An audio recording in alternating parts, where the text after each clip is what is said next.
വട്ടച്ചൊറി അല്ലെങ്കിൽ ring worms, scientifically Taenia infection നമ്മൾ പറയാറുണ്ട്. അതായത് പല തരത്തിലുണ്ട് ടീനിയ. ശരീരത്തിൽ ഇങ്ങനെ ചെറിയ ചെറിയ വട്ടത്തിൽ വരിക, നല്ല ചൊറിച്ചിലുണ്ടാവുക, ഇൻഫ്ലമേഷൻ ഉണ്ടാവുക, കുറേ അധികം നാളെടുക്കും അതൊന്ന് റിസോൾവ് ചെയ്ത് പോകാനായിട്ട്. അതൊരു ചെറിയ ചെറിയ പാച്ചസ് ആയിട്ടായിരിക്കും വരിക. ഒരു ചെറിയ പാച്ച് വന്നു കഴിഞ്ഞാൽ അതിനടുത്ത് തന്നെ അടുത്തത് വന്ന് അത് തൊടുന്നെടുത്ത് വേറെ വരിക, അല്ലെങ്കിൽ എന്തെങ്കിലും ഇപ്പം നമ്മൾ തോർത്തോ വല്ലതും യൂസ് ചെയ്തിട്ടുണ്ടെങ്കിൽ ആ തോർത്ത് യൂസ് ചെയ്യണ ഭാഗങ്ങളിൽ വരിക. ഇത്തരത്തിൽ ഭയങ്കര ഫാസ്റ്റ് സോർട്ട് ഓഫ് സ്പ്രെഡിങ് ഉള്ള ഒരു സാധനമാണ് ടീനിയ എന്ന് പറയും. അപ്പം ടീനിയ തന്നെ പല തരമുണ്ട്. അപ്പം ടീനിയ വേഴ്സിക്കലർ എന്ന് പറയും. വേഴ്സിക്കലർ എന്ന് പറയുമ്പോൾ അതിനൊരു വെള്ള കളറായിരിക്കും, ഡിസ്കളറേഷൻ ആയിരിക്കും സ്കിന്നിൽ ഉണ്ടാക്കുക. പിന്നെ ടീനിയ കോർപ്പോറിസ് ബോഡിയിൽ ഉണ്ടാകുന്നത്. ക്യാപിറ്റസ് തലയിലുണ്ടാവും, തലയിൽ ഇങ്ങനെ വട്ടച്ചൊറി പോലെ ഉണ്ടാവും, അത് ടീനിയ ക്യാപിറ്റസ് ആണ്. ടീനിയ പീഡിസ് എന്ന് പറയും, കാലുകളിൽ കാൽവെള്ളയിലും വിരലുകൾക്കിടയിലും ഒക്കെ ഉണ്ടാവുന്നതാണ് ടീനിയ പീഡിസ്. പിന്നെ ടീനിയ ക്രൂറിസ്, അതായത് തൊട അല്ലെങ്കിൽ അങ്ങനെ ഇടുങ്ങിയിരിക്കുന്ന ഭാഗങ്ങൾ, ഇടുപ്പ് ഭാഗങ്ങളിലൊക്കെ ഉണ്ടാവുന്നതാണ് ക്രൂറിസ്. അപ്പം ഇത്തരത്തിൽ ഓരോ ഭാഗങ്ങളിൽ ഉണ്ടാവുന്നതിന് അനുസരിച്ച് പേരുകൾ ഉണ്ടെന്നേ ഉള്ളൂ. അപ്പം ഇതിൻ്റെ മെയിൻ ഫീച്ചർ എന്ന് വെച്ചാൽ ചെറിയ ചെറിയ സ്പോട്ട്സ് അല്ലെങ്കിൽ ചെറിയ പാച്ചസ് ആവുക, അതിന് ചുറ്റും ഒരു റെഡ് ഡിസ്കളറേഷൻ കാണും, പ്ലസ് നല്ല ചൊറിച്ചിൽ കാണും, കണ്ടേജിയസും ആയിരിക്കും. അപ്പം ഇതിൻ്റെ കാരണം എന്താണ്, എന്തുകൊണ്ടാണ് ഇത് വരിക? ടീനിയ യൂഷ്വലി വരുന്നത് ഹ്യൂമിഡ് ആയിട്ടുള്ള, സാധാരണ ഇത് കാണപ്പെടുന്നത് മഴക്കാലങ്ങൾ അല്ലെങ്കിൽ നനവ് കൂടിയ കാലഘട്ടങ്ങൾ.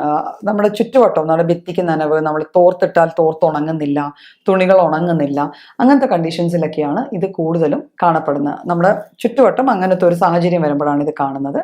പിന്നെ ഓയിലി സ്കിന്നുള്ള ആൾക്കാരിൽ, സീബം കൂടുതൽ സ്കിന്നിൽ ഉണ്ടാവുന്ന സീബം കൂടുതലായിട്ടുള്ള ആൾക്കാരിൽ അവർക്കും എപ്പോഴും ഒരു നനവ് നിൽക്കുന്നതുകൊണ്ട് ഇത് വരാനുള്ള ചാൻസസ് കൂടുതലാണ്.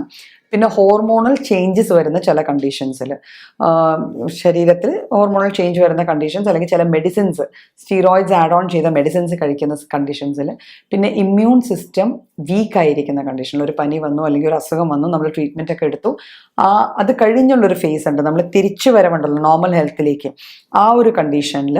പിന്നെ മാൽ നറിഷ്ഡ് ആയിട്ടുള്ള ആൾക്കാർ, പ്രോപ്പറായിട്ട് ന്യൂട്രീഷൻ ഇല്ല, നമ്മുടെ ഭക്ഷണം പോരാ, റെഗുലർ നല്ല ആരോഗ്യകരമായ ഭക്ഷണത്തിൻ്റെ അഭാവത്തിൽ ആ രീതിയിൽ വളർന്നു വരുന്ന ആൾക്കാരിൽ, അല്ലെങ്കിൽ ആ രീതിയിൽ ആ ഒരു കണ്ടീഷനിലൂടെ പോകുന്ന ആൾക്കാരിലും ഈ വട്ടച്ചൊറി കൂടുതലായിട്ട് കാണാറുണ്ട്. പിന്നെ പെറ്റ്സ്, അതായത് നമ്മൾ വളർത്തുന്ന പൂച്ചകൾ, നായ്ക്കൾ, അവയിൽ നിന്ന് കമ്മ്യൂണിക്കേറ്റ് ചെയ്യണം. അപ്പം അവയെ വളർത്തുന്ന ആൾക്കാരുണ്ടല്ലോ, ഇതൊരു പ്രൊഫഷനായിട്ട് എടുക്കുന്ന ആൾക്കാർ, അപ്പം അവരിലൊക്കെ ഈ സംഭവം ടീനിയ അല്ലെങ്കിൽ റിംഗ് വേംസ് കാണാനായിട്ടുള്ള ചാൻസസ് കൂടുതലാണ്.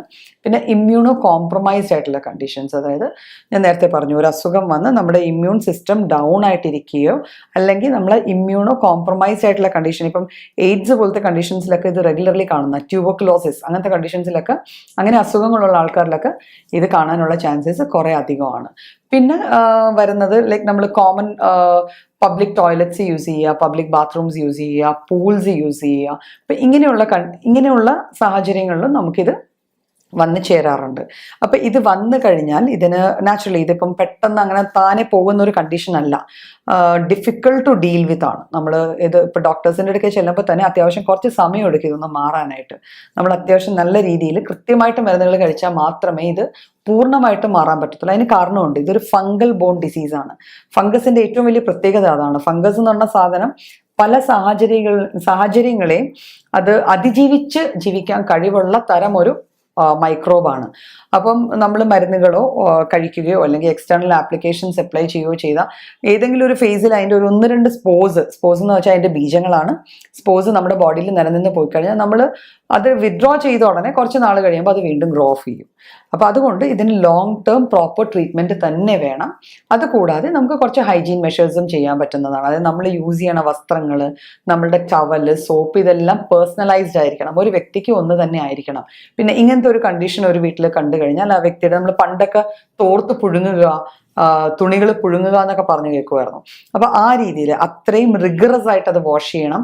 വാഷിംഗ് മെഷീനാണ് യൂസ് ചെയ്യണമെങ്കിൽ വീട്ടിൽ ഒരു വ്യക്തിക്ക് അതുണ്ടെങ്കിൽ ആ വ്യക്തിയുടെയും ബാക്കിയുള്ള ആൾക്കാരുടെയും തുണികൾ ഒരുമിച്ചിട്ട് വാഷ് ചെയ്യാതെ വെവ്വേറെയിട്ട് വാഷ് ചെയ്യാൻ നോക്കുക. വാഷ് ചെയ്ത തുണികൾ പൊട്ടാഷ്യം മാഗ്നേറ്റ് അല്ലെങ്കിൽ ഏതെങ്കിലും ആൻറ്റിസെപ്റ്റിക് ലോഷൻ ഇട്ട വെള്ളത്തിൽ കുറച്ച് നേരം മുക്കി വെച്ച് വീണ്ടും പ്ലെയിൻ വാട്ടറിൽ നന്നായിട്ട് റിൻസ് ചെയ്തെടുത്ത് വെയിലത്തിട്ട് ഉണക്കാൻ നോക്കുക. അപ്പോൾ ഇങ്ങനത്തെ ചെറിയ ചെറിയ കാര്യങ്ങൾ along with medications proper consultation കഴിഞ്ഞ് കിട്ടുന്ന, ഇപ്പം അറൗണ്ട് ഇപ്പം നമ്മൾ കൗണ്ടറിൽ ചെന്ന്, അതായത് ഫാർമസി ചെന്ന് ഇതിനൊക്കെ മെഡിസിൻസ് മേടിച്ച് പലരും കഴിക്കാറുണ്ട്. പക്ഷേ സംഭവം എന്ന് വെച്ചാൽ ഇത് പ്രോപ്പറായിട്ട് മെഡിക്കേറ്റ് ചെയ്ത് കഴിച്ചില്ല എങ്കിൽ ഇതിൻ്റെ റെക്കറൻസും ഇതിൻ്റെ സിവിയറിറ്റിയും ഇതിൻ്റെ കാഠിന്യവും കൂടും. ഇത് വീണ്ടും വീണ്ടും വരാനുള്ള ചാൻസസും കൂടും. അപ്പോൾ എപ്പോൾ മരുന്ന് കഴിച്ചാലും എപ്പോഴും ബെറ്റർ എന്ന് വെച്ചാൽ നമ്മളൊരു ഡോക്ടറെ കണ്ട് പ്രോപ്പറായിട്ട് കേസ് സ്റ്റഡി ചെയ്തിട്ട് നമുക്ക് വേണ്ട മരുന്നുകൾ പറയുന്ന അത്രയും കാലയളവ് കഴിച്ച് തന്നെ ഇത് മാറ്റിയെടുക്കേണ്ടതാണ്.